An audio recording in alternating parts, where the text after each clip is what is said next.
Hi everyone. We did talk about what punctuations are. So now let's have a look on some of the punctuations.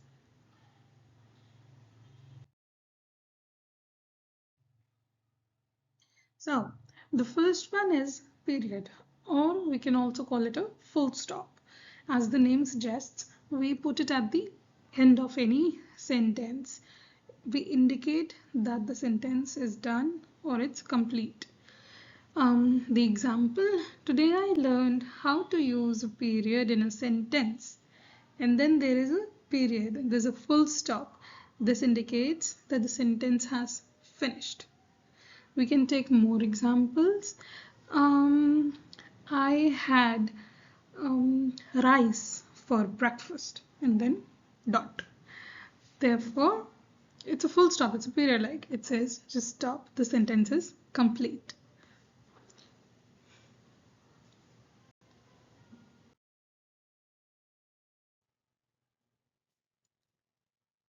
Now, moving on to exclamation mark, as this character is displaying, he's very happy and quoting wow. So an exclamation mark or an exclamation point is a punctuation that we use to express our enjoyment, surprise, or maybe when we are shocked, right? So the example that you all can see on screen is I cannot believe how great of a day it is today. Or we can also take another example like wow, what a wonderful day. And then we can put an exclamation mark after two words. First is wow and today. So exclamation, it exclaims, it shows excitement, surprise, and shock maybe. We can take another sentence. Oh, I didn't know that. So this is a statement of being shocked. Oh, I didn't know that, right?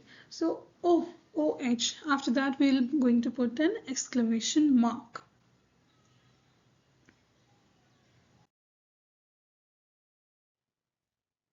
Moving on to question mark. Very simple as it is. Whenever we ask any sort of question, we always put a question mark. This is the sign of a question mark. So, for example, if I have to ask someone to help me carry something, I can just simply ask them, can you help me carry this box? And then put a question mark over there. As a teacher, I can ask my students, have you done your homework? Question mark. So, question mark is a punctuation used at the end whenever we ask questions.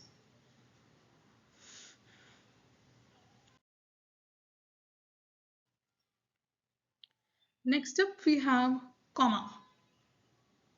As the character says on your screen, give me a break.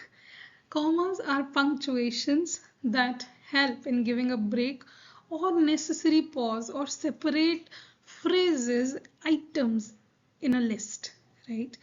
An example is I need to buy an apple, an orange, and a banana. So, an apple, comma, an orange. Apple, orange, comma, and a banana. All these three fruits are items, right? So we can bifurcate them. We can give it a pause. We can give it a break. We are separating the items using a comma, right? So comma can also be used if we are listing down some other things. For example, let's say for hobbies, I like to teach, to sing, and to dance. So I like to teach, comma, to sing, comma, and to dance. Full stop. So commas are very useful to indicate appropriate pauses so that the words do not mix up or cause any confusion.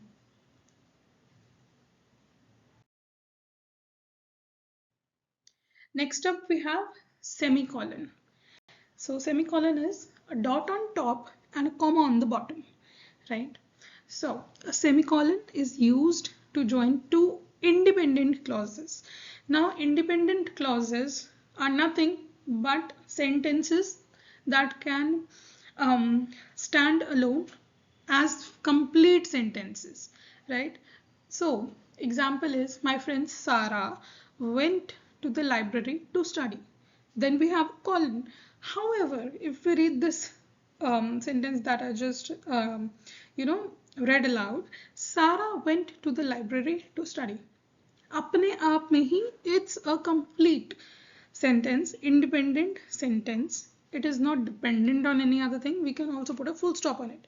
However, we are giving the reason for it. It was only place quiet enough for her to focus or enough for her to study. Therefore, these are two independent clauses, two independent sentences. However, they are closely related, right?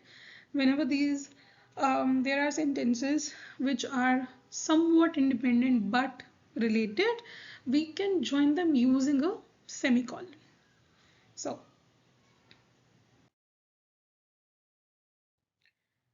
my personal favorite, this is quotation marks. As you can see, the quotation marks are two together, two on this side, two on this side.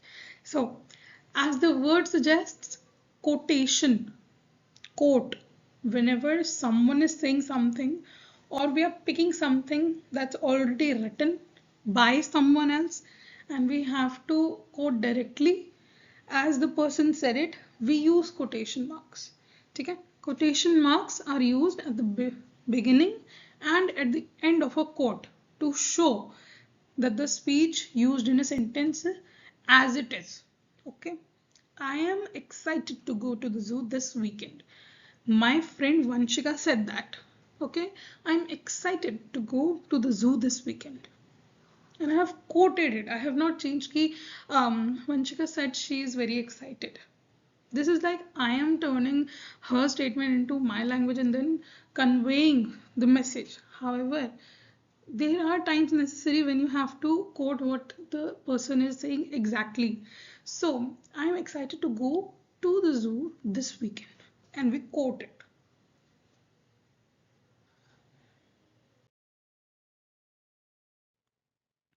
Now, apostrophe we pronounce it as apostrophe.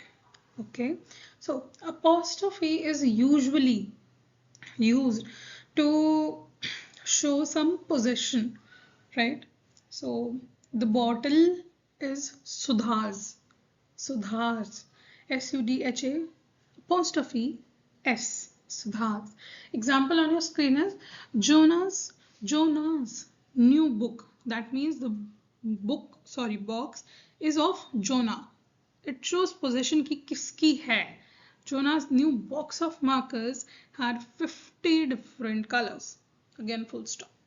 Right? So apostrophe is usually used to show possession. It is also used to shorten some words. For example, we use do not and sometimes we shorten it. Don't. We put a comma between N and T. So it can also be used to shorten the words. Whenever applicable, wherever applicable, not every word can be shortened.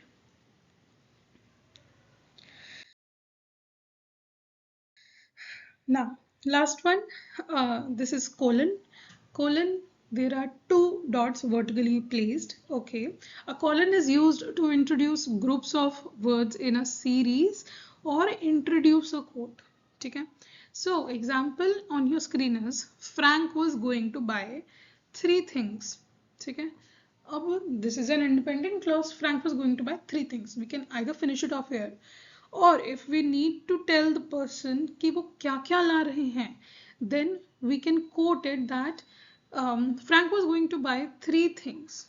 Number one, a lamp. Second, a couch. And a book. To quote it, to introduce a new set of words that are dependent, we can use colon. Sometimes even when we define something, students can relate to this. While we define something or someone else's words, we put colon after the person's name. So this is the use of colon.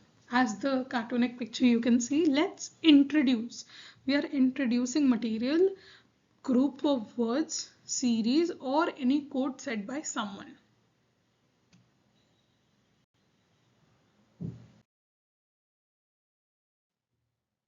I hope the lecture was clear to everyone. Let me know if you have any other observations or any quotations that you would like me to know. Use quotation marks and keep on practicing. I'll see you next time. Bye bye. Thank you.